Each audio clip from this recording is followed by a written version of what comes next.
मैं तेरी आंखों में उदासी कभी देख सकता नहीं, तुझे खुश मैं रखूंगा सोनिया।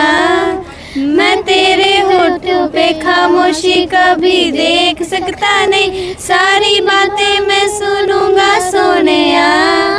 तेरे दिल से ना कभी खेलूंगा, सारे राज अपने मैं तुझको दे दूंगा। मेरी जान तूने मुझको पागल है किया, मेरा लगता ना जिया तेरे बगैर। तू मान मेरी जान, मैं तुझे जाने ना दूंगा। मैं रोली सिंह रघुवंशी खुला आसमान संस्था चलाती हुई इसी रविदास घाट पर। ये हमारे पीछे पूरे बच्चे हैं, ये हमारी पूरी टीम है।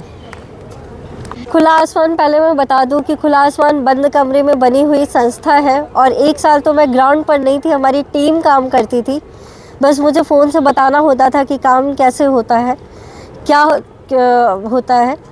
तो एक बंद कमरे में बना हुआ एक औरत का विज़न है, जो विज़न रविदास घाट पर रोली सिंह पूरा करती है।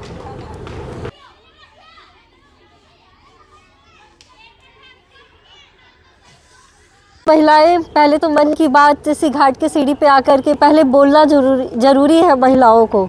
तो पहला महिलाओं के लिए विकास तो यही है कि वो पहले बोलना सीखें, अपने अधिकार के बारे में जानें। यहाँ पर हमारी पूरी कोशिश रहती है, क्योंकि आज पूरा स्ट्रेस माहौल है हमारे यहाँ। बच्चे एकदम, आप देखे होंगे कि वो स्ट्रेस फ्री रहते हैं, चाहे वो एजुकेशन हो चाहे किसी भी तरह। उनके, मेरा खुला आसमान का एक ही उद्देश्य है कि उनके चेहरे पे स्माइल लाना। एजुकेशन है, गेम है और आगे और भी सारे प्रोजेक्ट हैं जिसके साथ बच्चे इंगेज रहते हैं। हम लोग ब्रिज कोर्स यहाँ इसी घाट पे चलाते हैं 3 बजे से 6 बजे के बीच में, जिसमें क्लास 10 तक के हमारे बच्चे हैं। जिसको कुछ नहीं आता उनको हम लोग भरने की पूरी कोशिश रहती है।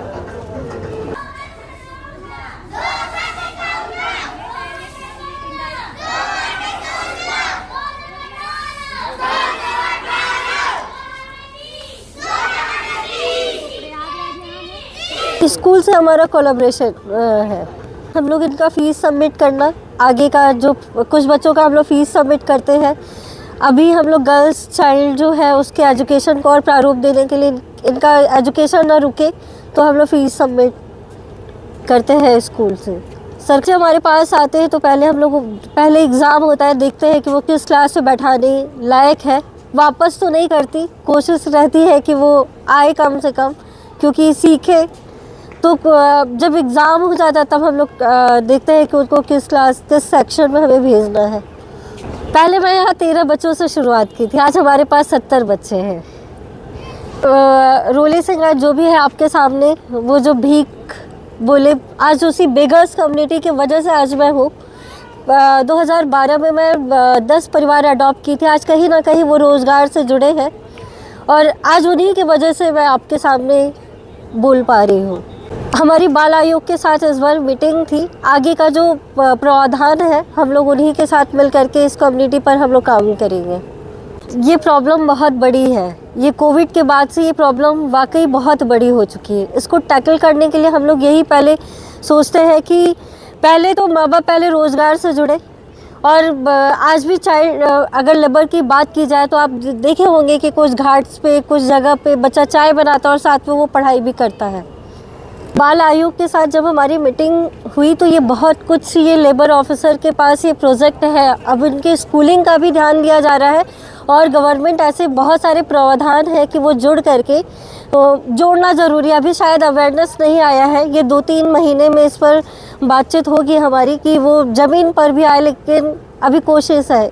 इस घाट के सीढ़ियों पर जब आते हैं बच्चे तो ये जेंडर वाली जो समस्या है पहले वो ख़त्म होती है।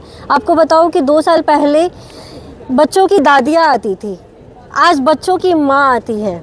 आप देखे होंगे कि जो 3 बजे से आप लोग लेट आए, वो 3 बजे से आकर के पहले वो आते हैं, बातचीत करते हैं। तो ये धीरे धीरे ये स्टेप बढ़ाना पड़ा। आज सारे लोग बराबरी पर आते हैं। हमारा पहला उद्देश्य रहता है बराबरी का। महिलाओं और बच्चों को टैकल कर लेते हैं, समझा लेते हैं तो पुरुष प्रधान ऑटोमेटिक समझ जाता है, धीरे धीरे ही सही वो समझ ही जाता है। ये इस पर अभी हमारा बातचीत चल रहा है, काम हो रहा है। बेगर्स कम्युनिटी पर जब मैं पहले काम करती थी तो वो हैंडबैग बनाते थे। आज महिलाओं के पास हुनर है, वो चाहे तो बहुत कुछ कर सकती है। अब घर के अंदर वो विकास कर ही रही है, बाहर के लिए भी उनको बस एक आकार देने का ज़रूरत है। घाट पर आज से 2 साल पहले आना ही हमारे जैसे महिलाओं के लिए एक बहुत बड़ी बात थी कि हम आएंगे कैसे। हर जगह नशे से, ये जैसे बता ही दिया जाता है कि नशे से पूरा लिप्त घाट है। लेकिन आपको एक बात बताऊं कि मुझे कभी उन नशेड़ियों से लड़ना नहीं पड़ा जितना मुझे पढ़े लिखों को समझाना पड़ता है कि मैं कर क्या रही हूँ। ये कैनोपी हमारे लिए 3 बजे से 6 बजे तक पूरा खाली हो जाता है। कितने भी बुरे स्थिति में लोग रहे, कितने भी नशे में बुरे रहे हो, वो हट जाते हैं कि यहाँ मैडम कुछ अच्छा कर रही है। अब पूरा चीज़ हम लोग गवर्नमेंट के सपोर्ट से ही हो रहा है, चाहे वो DIG लेवल का सपोर्ट हो, चाहे आपके थाने का सपोर्ट हो, पूरे सपोर्ट के साथ हम लोग काम कर रहे हैं। मेरा नाम विद्या भारती है और मैंने 2 महीने पहले मास्टर्स कंप्लीट किया है फ्रॉम BHU और मेरा स्कूलिंग हुआ है फ्रॉम जवाहर नवोदय विद्यालय और मैं बिहार की रहने वाली हूँ। और यहाँ क्योंकि मेरा एडुकेशन यही है तो अभी मेरा डोमिसाइल अभी मैं यहीं रह रही हूँ अपने भाइयों के साथ। तो इस संस्था के बारे में मुझे पता चला कि यहाँ पे ऐसा बच्चों के पढ़ाई के बारे में, बच्चों के डेवलपमेंट के लिए काम चल रहा है। तो मैं यहाँ पे आई घूमते फिरते और मैंने इन लोगों से बात किया और यहाँ का माहौल देखा तो मुझे लगा कि मुझे भी अपना कंट्रीब्यूशन एज अ यूथ यहाँ करना चाहिए। क्योंकि हम लोग अपना आधा घंटा 1 घंटा व्हाट्सएप चला के, रील्स चला के, स्क्रॉल करके बर्बाद तो कर ही देते हैं। तो क्यों ना हम अपना 1 घंटा 2 घंटे कुछ ऐसे जगह इन्वेस्ट करें जिसका फ्यूचर में हमें तो हमारा तो रिवीजन होता ही है, बच्चों के डेवलपमेंट के साथ साथ हम इंडिया का डेवलपमेंट भी कर रहे हैं। तो एज अ यूथ हमें डेवलपमेंट में साथ देना चाहिए। तो इसी उद्देश्य से मैं यहाँ जुड़ी और यहाँ तो पढ़ाई है, ऊपर से यहाँ एक बहुत ही अच्छा इन्वायरमेंट है। मुझे फैमिली जैसा ट्रीट किया जाता है और मुझे यहाँ फैमिली जैसा माहौल भी मिलता है। मुझे लगता ही नहीं कि मैं यहाँ कहीं बाहर आ गई हूँ और यहाँ आना मुझे बहुत अच्छा लगता है। मेरा दिमाग शांत होता है, मैं मोटिवेटेड होती हूँ और बच्चों के साथ मैं बहुत ज़्यादा घुल मिल भी गई हूँ। अगर वुमेन एजुकेशन की बात करें तो खैर पहले से अभी तो डेवलप्ड हुआ है, पर इसको और ज़्यादा डेवलपमेंट की ज़रूरत है। क्योंकि बिना एडुकेशन के जो गर्ल्स है या जो वुमेन है वो फाइनेंशियल स्टेबल नहीं हो सकती हैं और बिना फाइनेंशियल स्टेबल के इक्वालिटी सोसाइटी में मेंटेन हो ही नहीं सकती है। तो जो हमारा बेसिक है वो है पढ़ाई, उसके अलावा माइंड का डेवलपमेंट। वो तभी होगा जब हम घर से बाहर निकलेंगे, बाहर निकल के पढ़ाई करेंगे और लोगों से जुड़ेंगे तो हमारा सोचने समझने का जो एक ताकत होता है ना, वो भी एक्सपैंड करता है। जैसे मैं घर पे रही, वो परवरिश मेरी अलग होती, मैं हॉस्टल में हूँ तो वो मेरा माइंडसेट बहुत अलग है।